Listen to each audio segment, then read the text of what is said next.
হাসান,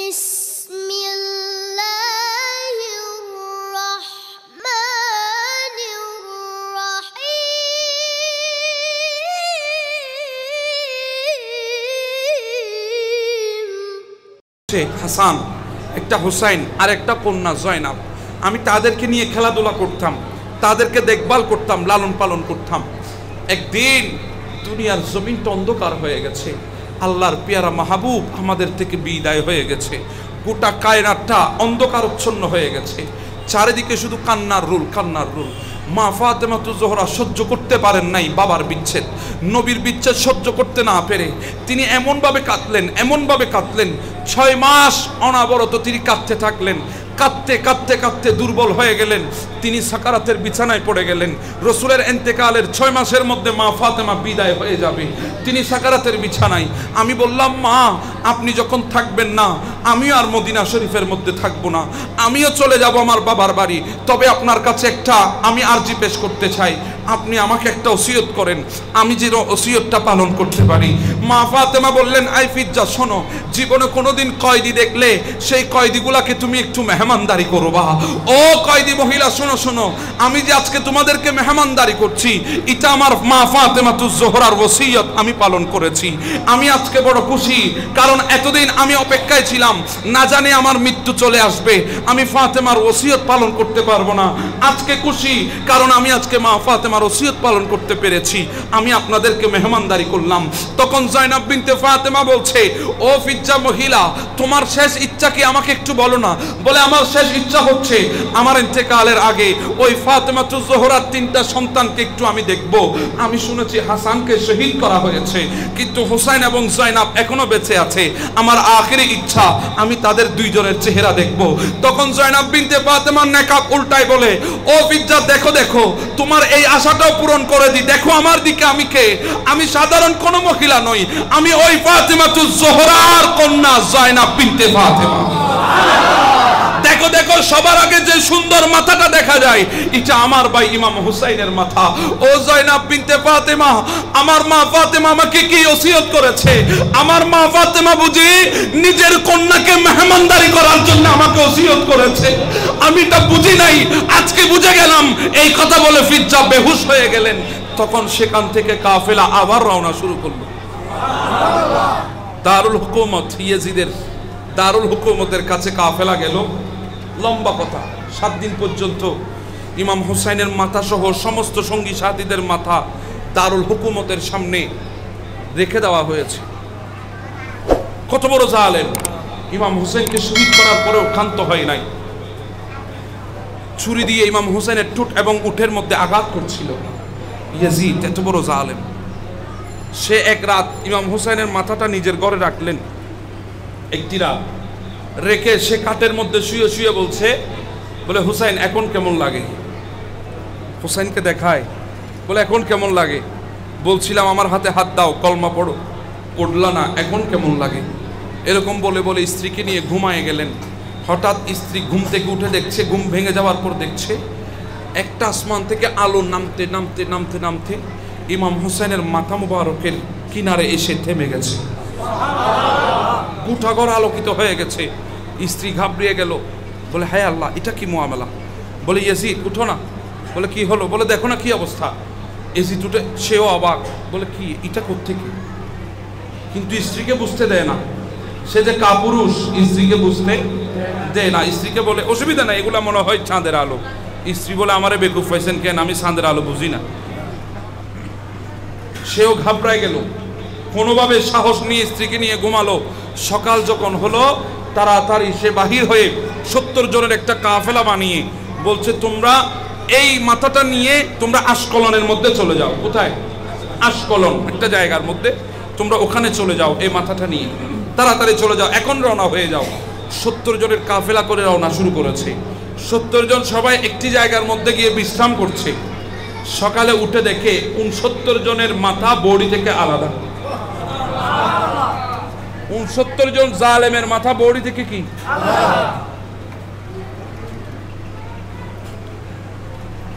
অনেক পরে আসতে হবে, যদি কি ঘটনা হয়েছে সেটা যদি জানতে হয়।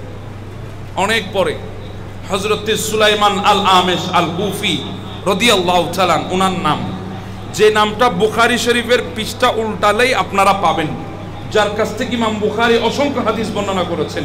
সুলাইমান আল আমেশ আল কুফি রাদিয়াল্লাহু তাআলা এত বড় একজন মুহাদ্দিস ছিলেন। তিনি একদিন খানায়ে কাবা জিয়ারত করছিলেন, তাওয়াফ করছিলেন।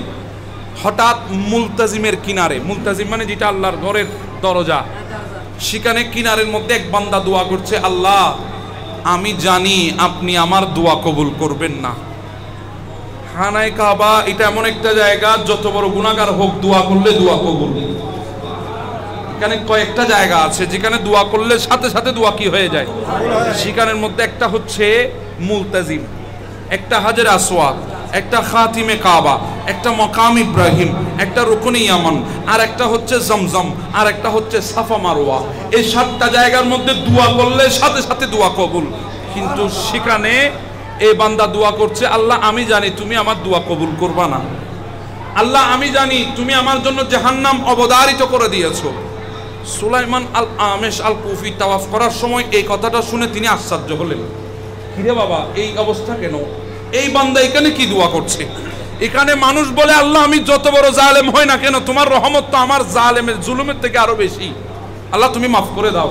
কিন্তু এই বান্দা বলছে আল্লাহ আমি জানি তুমি মাফ করবা না, আল্লাহ আমি জানি তুমি আমার জন্য জাহান্নাম রেখেছো। এই দোয়া কেন করছে? রহস্য জানতে হবে। সুলাইমান আল আমেশ আল কুফি বলছে আগে তাওয়াফ শেষ করি।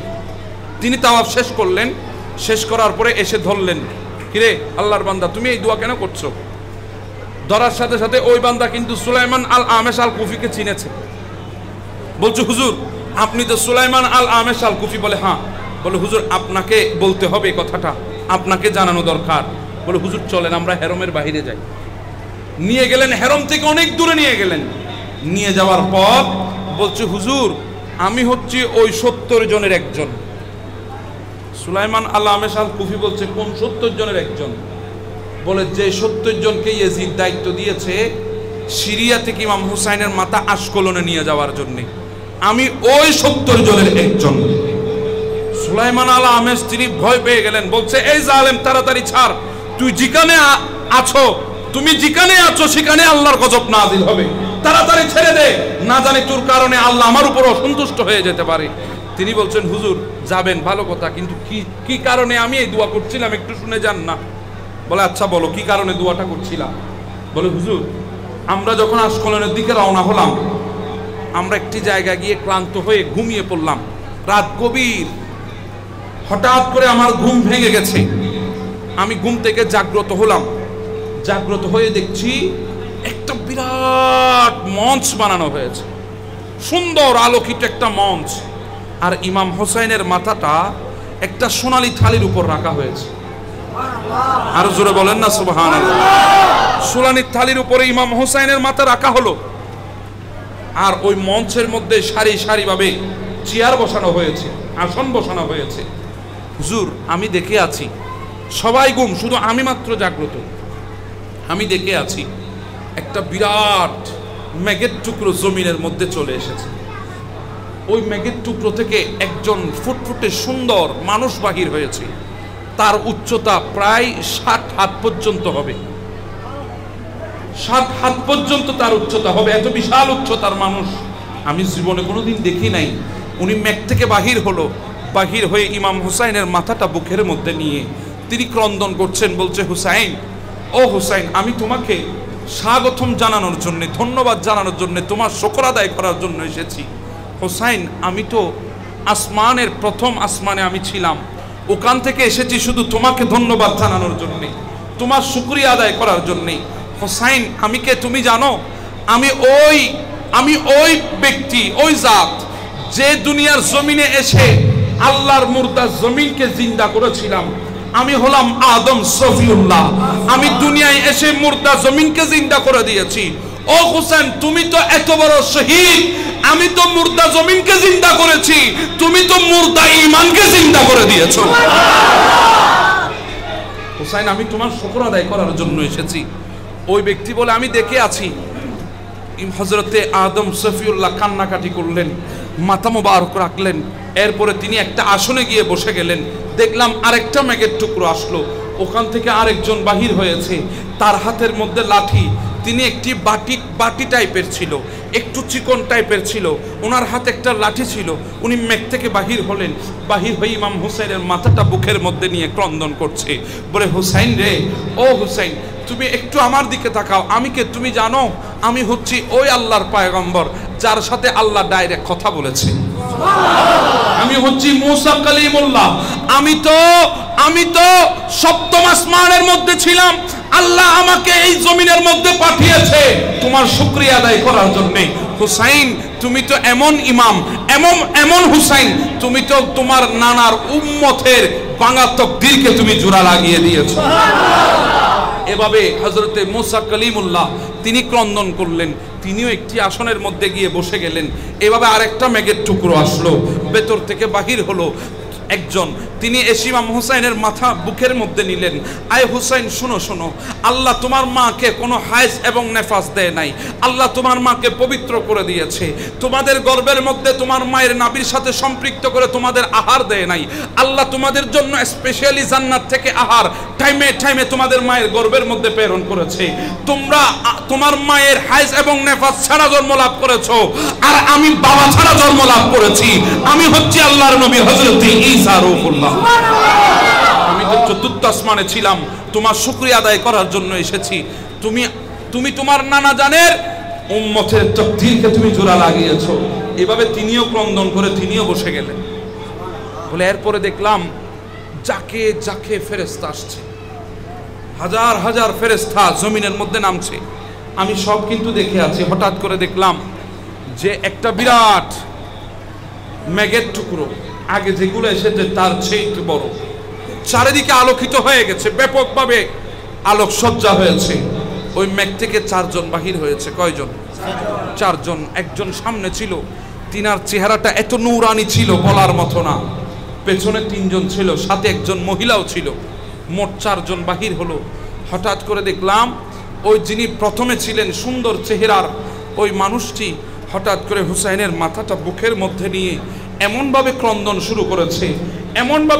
শুরু করেছে, ওনার কান্নার সাথে সমস্ত ফেরেশতা আসমান জমিন পর্যন্ত কাঁদছে। আমার বাবারা,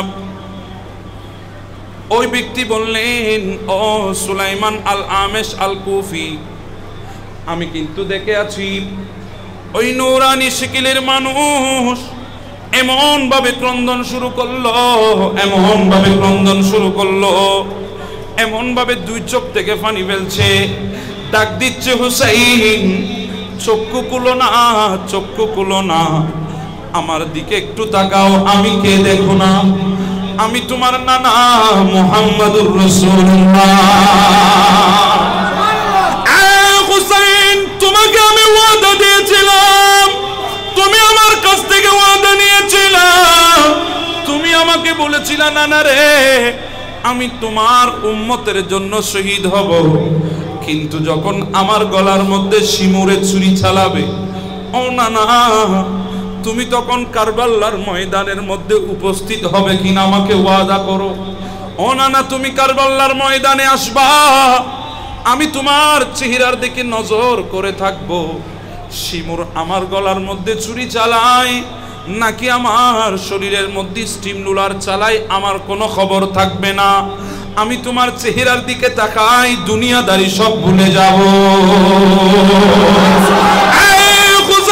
আমি তো ওই সময় তোমার সামনে ছিলাম যখন হুসাইন তোমার গলার মধ্যে শিমুর যখন তলোয়ার চালাচ্ছিল, আমি নবী তো তোমার সামনে দাঁড়িয়েছিলাম। হুসাইন আমি তোমার চোখে চোখ রাখতে পারি নাই, আমি জমিনের দিকে তাকিয়েছিলাম। যখন তোমার শরীর থেকে মাথা যখন আলাদা হয়ে গেল, তুমি যখন নানা নানা বলে ডাক দিচ্ছিলা, হুসাইন তুমি যতগুলা গড়াগড়ি নানা নানা বলে কারবালায় দিয়েছ, আমি তোমার মাথাটা বুকে নিয়ে হুসাইন হুসাইন বলে ততগুলো গড়াগড়ি কারবালায় দিয়েছি। আমার কলেজার টুকরা হুসাইন, আমার দিকে তাকিয়ে দেখো, আমার দাড়ি মুবারকের মধ্যে রক্ত, আমার পাগড়ির মধ্যে রক্ত। হুসাইন, আমার শরীরের মধ্যে রক্ত, আমার জুব্বার মধ্যে রক্ত। হুসাইন, আমি এই রক্ত মাখা শরীর নিয়ে কিয়ামত পর্যন্ত রওজার ভেতরে থাকবো। হুসাইন, কারবালার ময়দানে উঠব, আমার আল্লাহকে বলবো, আল্লাহ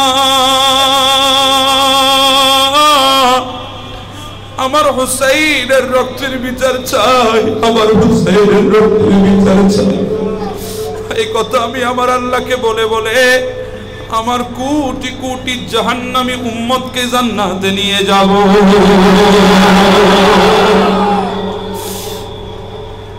ওই ব্যক্তি বলছিলেন, হুজুর সুলাইমান আল আমেশ আল কুফি, আমি তাকিয়ে আছি, জীবনে প্রথম আল্লাহর নবীকে দেখলাম।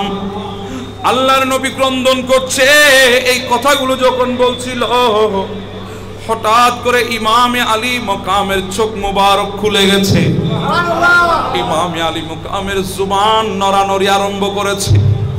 ইমাম হুসাইন বলছিল, না না, সত্যি বলেছেন, আল্লাহ আমার রক্তকে কবুল করে নিয়েছে। বলে, হ্যাঁ হ্যাঁ, তোমার রক্ত, তোমার শাহাদাত আমার আল্লাহ কবুল করে নিয়েছেন। পেছন দিক থেকে মহিলা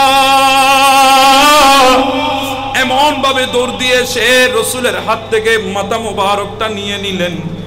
নিয়ে সিনার সাথে বাজি এমন ভাবে ক্রন্দন শুরু করলেন। বলছে, ও আমার হুসাইন, আমি কে দেখো, আমি তোমার মা ফাতেমাতুজ জোহরা। হুসাইন, আমি তো আজকে আসি নাই, আমি তো 10 মুহররম রাতে ফজরে তুমি শাহাদাত বরণ করবা, আগের দিন রাতের বেলা কারবালার ময়দানে খড়কুটা ছিল।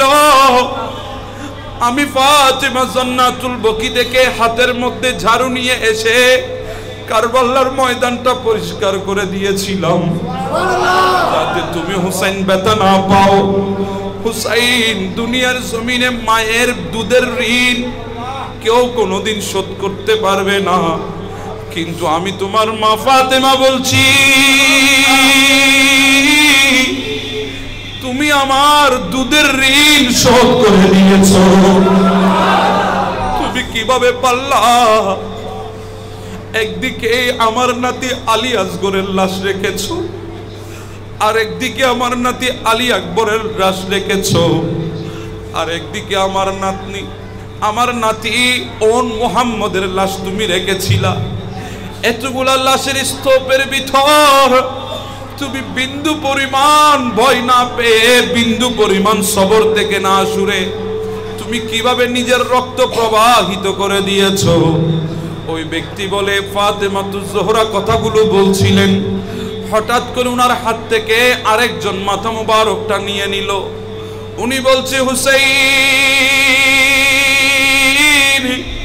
দেখো দেখো আমি কে, আমি তোমার বাবা মাওলা হিসেবে খোদা।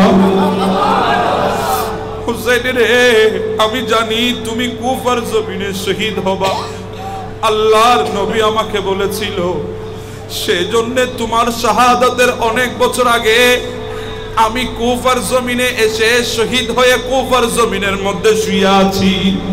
কখন তুমি হুসাইন কুফার জমিনের ভেতরে আসবা, আমি তোমার বাবা তোমাকে বুকের মধ্যে নিয়ে কিয়ামত পর্যন্ত ঘুমাবো। আমি তোমার বাবা আলী, তোমার জন্য আজকে এই ময়দানে চলে আসলাম। এই কথা বলতে না বলতে পেছন দিক থেকে আরেকজন এসে মাথাটা নিয়ে নিলেন। উনি ডাক দিয়ে বললেন, হুসাইন, দেখো দেখো আমি কে, আমি তোমার ভাই ইমামে হাসান। হুসাইন, তুমি তো ওই হুসাইন, যে হুসাইন পড়ে গেলে ব্যথা পেত আল্লাহ, যেই হুসাইন আঘাত পেলে আঘাত পেত নবী, যে হুসাইনের পক্ষে নবী গেলে, যে হাসানের পক্ষে নবী গেলে হুসাইন তোমার পক্ষে জিব্রাইল আসতো। আমার নবী একদিন মসজিদের পাশে দাঁড়িয়ে আছেন, মসজিদে নববী, মা ফাতেমাতুজ জোহরাও দাঁড়িয়ে আছে। দুজন দাঁড়িয়ে দাঁড়িয়ে হাসান এবং হুসাইনের কুস্তি খেলা দেখছে। দুনো ভাই মাত্র 11 মাসের বড় ছোট, দুনু ভাই কুস্তি খেলা খেলছে, আমার নবীও দেখছে, ফাতেমাও দেখছে।